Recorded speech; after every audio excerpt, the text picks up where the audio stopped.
seja bem-vindo ao Ágata Oráculos. E o tema de hoje que a gente vai tratar vai ser o 8 de Copas.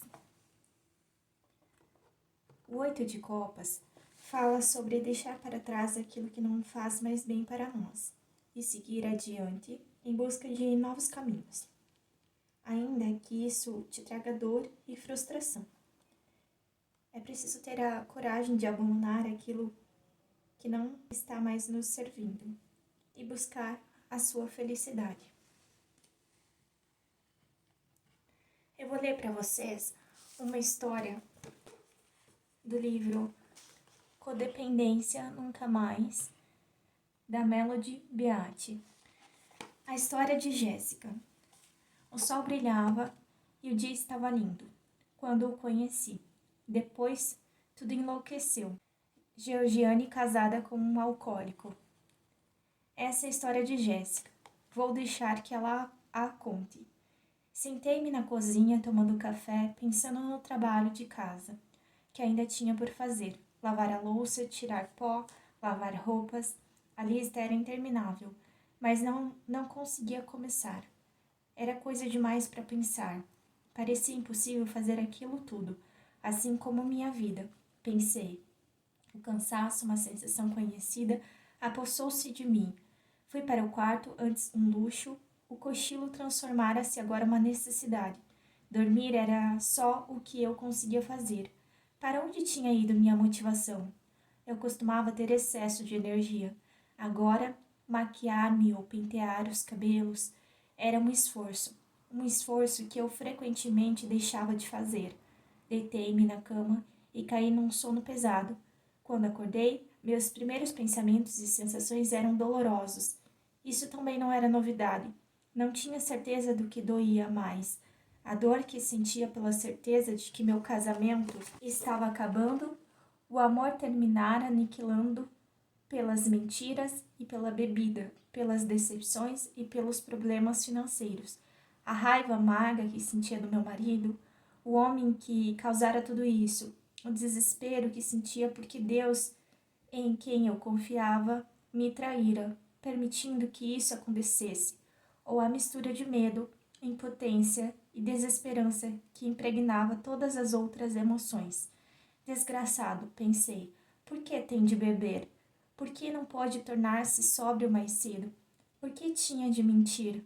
Por que não podia amar-me tanto quanto eu o amava? Por que não parou de beber e mentir anos atrás, quando eu ainda me importava? Nunca tive intenção de me casar com um alcoólico. Meu pai tinha sido um. Havia tentado escolher cuidadosamente meu marido. Grande escolha. O problema de Frank com a bebida ficara evidente em nossa lua de mel, quando ele deixou nosso quarto de hotel à tarde e só voltou às 6:30 da manhã seguinte. Por que não enxerguei isso? Olhando para trás, os sinais eram claros. Que tola havia sido. Oh, não, ele não é um alcoólico de jeito nenhum. Defendia-o sempre. Acreditei em suas mentiras, acreditei em minhas mentiras, porque não o deixei, não me divorciei. Por culpa, medo, falta de iniciativa e indecisão. Além disso, eu já o havia deixado uma vez. Quando nos separamos, eu só sentia depressão, pensando nele e preocupando-me com dinheiro. Sou uma desgraçada. Olhei o relógio, 15 para as 3. As crianças chegariam logo da escola. E depois ele chegaria à casa e esperaria o jantar. Não fiz nenhum trabalho caseiro hoje. Nunca consigo fazer nada. E a culpa é dele, pensei. A culpa é dele. De repente engrenei uma marcha emocional. Será que meu marido realmente estava no emprego? Talvez ele tivesse levado outra mulher para almoçar. Talvez estivesse tendo um caso. Talvez estivesse saído mais cedo para beber. Talvez estivesse no escritório criando confusão. Por quanto tempo mais ele seguraria o emprego? Uma semana? Um mês? Como sempre, ele logo se demitiria ou seria demitido. Aí eu vou ler a outra parte. Depois de desligar o telefone, arrastei-me até a cozinha para preparar o jantar. De qualquer modo, não sou eu quem precisa de ajuda, pensei. Eu não bebo, não uso drogas, não perco empregos e nem minto ou engano a quem amo. Mantenho essa família unida com o maior sacrifício. Tenho pagado as contas, mantido um lar com um orçamento apertado, estando sempre ali para qualquer emergência e casada com um alcoólico. Emergência é o que não falta. Atravessado a maioria das crises sozinha e preocupada ao ponto de frequentemente adoecer. Não sou a irresponsável aqui. Não há nada de errado comigo. Tenho apenas de continuar a fazer minhas tarefas diárias. Não preciso de reuniões para fazer isso. Me sentiria culpada de sair quando tenho todo esse trabalho para fazer em casa. Deus sabe que não preciso de mais culpas. Amanhã me levantarei e me ocuparei. As coisas vão melhorar amanhã. Esse trecho do livro retrata uma codependência. Se você está em uma situação de codependência, pode ser que seu pai, sua mãe, os seus cuidadores já tinham vícios e você aprendeu que o amor é cuidar e preocupar-se com o outro. Bert Hellinger fala que todo viciado é aquele a quem falta algo. Para ele, o vício é um substituto. No nosso sistema familiar, existem muitas exclusões, pessoas e situações que se perderam no tempo, que nos influenciam até hoje. Crianças que morreram, abortos, mendigos que se perderam, mulheres traídas, gente violentada, pessoas que agrediram e torturaram, mataram e pisaram sobre as vítimas. Muitas guerras e catástrofes. Tudo isso existe no nosso sistema familiar. O alcoolismo nasce em berços de alcoólatras. Se não, na próxima geração, é só investigar. Pode ter sido um avô, um tio, bisavós, primos, todos viciados. Mesmo que não tenham vício químico, também estão dentro do sistema. Geralmente, os companheiros de alcoólatras são emocionalmente fracos. Todos estão doentes sobre o efeito da química e das manipulações emocionais que o ambiente do viciado provoca. Existe muita culpa, vítimas e salvadores, num jogo que nunca acaba. Como curamos um vício em nós, reencontrando aquilo que nos falta? Quem ou o que nos falta? Geralmente é o vazio de pai. Ninguém é capaz de sentir-se inteiro e completo sem um pai. No livro As 5 Feridas Emocionais, ela fala sobre a ferida do abandono. Se na sua infância sentiu que seus pais eram ausentes, ou, por qualquer circunstância, seus pais trabalhavam demais ou deixavam você na casa de um familiar, ou porque seus pais se separaram, qualquer que seja o motivo, você tem um padrão no seu inconsciente de que você será abandonado. Como você tem dificuldade de ficar sozinha, procura companhia a qualquer custo, por carência afetiva. Normalmente atraindo parceiros indisponíveis para ativar sua crença e padrão de abandono. Atrai parceiros na dinâmica do ansioso e do evitante. Quanto mais amor você doa para o evitante, mais ele se sente sufocado. E quanto mais ele sente que o ansioso se afasta, mais ele busca prender a atenção dele novamente para entrar na dinâmica do ciclo de abandono e rejeição. É uma dinâmica tóxica. A carta complementar fala sobre essa dinâmica de antecipar e preocupar-se, sentir tensão e estar sempre na defensiva. Junto com a carta 8 de copas, mostra que esse relacionamento está gerando em você aflição. Não temos o poder de mudar o comportamento do outro, principalmente quando é um vício. Cure em você os seus padrões de rejeição e abandono, e isso irá atrair um relacionamento mais saudável, seja com esse parceiro, se ele fizer o processo de cura dele, seja outro relacionamento mais saudável.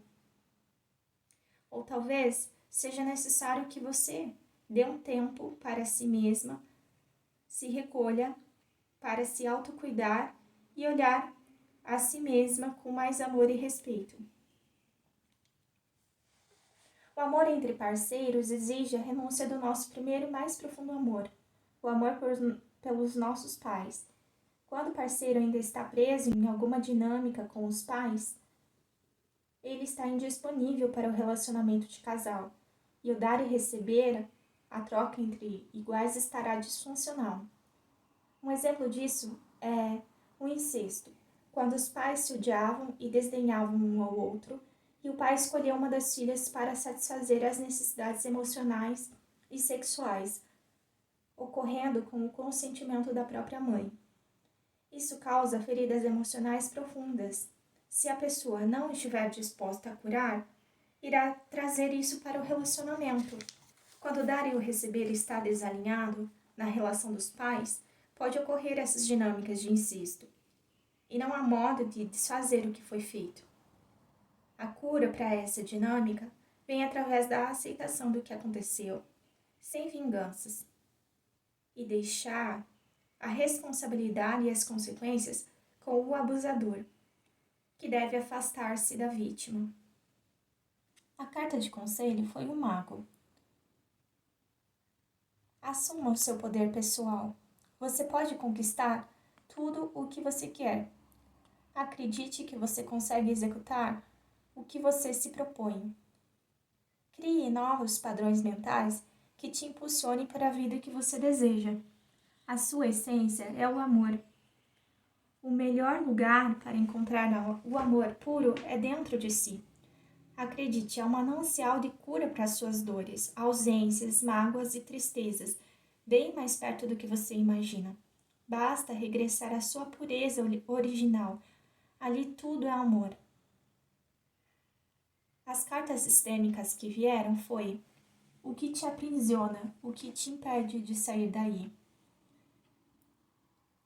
Se você teve um pai alcoólatra e atraiu um parceiro alcoólatra, busque no seu pai o preenchimento do vazio de pai e não na relação afetiva. Primeiro cure a si mesmo. Quem tem e quem não tem realmente capacidade de amar. Perceba se há julgamentos sobre: meu pai não me ama porque foi trabalhar. Quando a gente é criança, a gente tem esses tipos de crença. E aí, quando a gente se torna adulto, a gente consegue perceber que ele estava tentando trazer o sustento para casa. E através do trabalho dele, da compra da comida e do pagamento das contas, ele também mostrava que ele era dedicado à família. Para que seus pais se casaram? Que histórias contaram e qual é a realidade?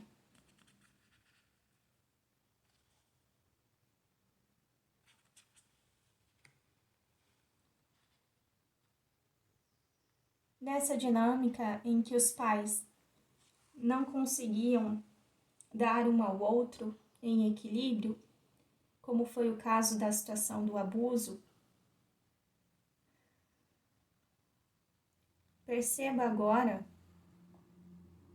uma nova perspectiva.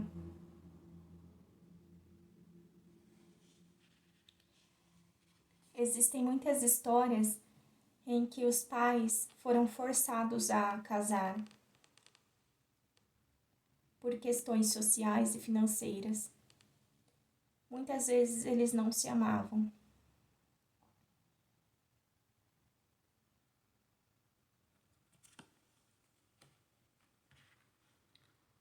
A identificação do problema sistêmico foi: eu preciso do seu amor para sobreviver. Frase da criança para o adulto. Mãe, pai, próprio adulto, como reagem?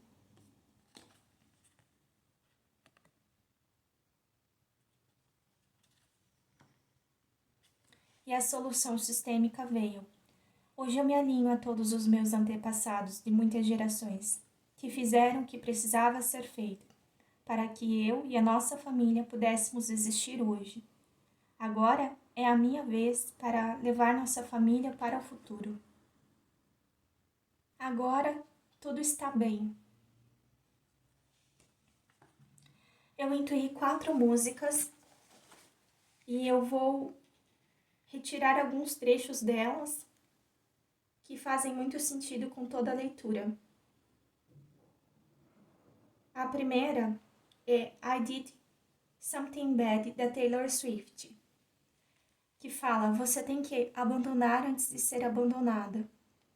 Sobre essa dinâmica do ansioso e do evitante.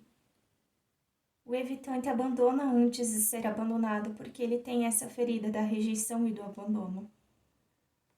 Essa música fala sobre um narcisista. Eu nunca confio em um narcisista, mas eles me amam. Então eu os manipulo como um violino e eu faço parecer tão fácil porque para cada mentira que conto a eles, eles me contam 3. E é assim que o mundo funciona. Agora ele só pensa em mim. Perceba se você não está numa dinâmica com um narcisista.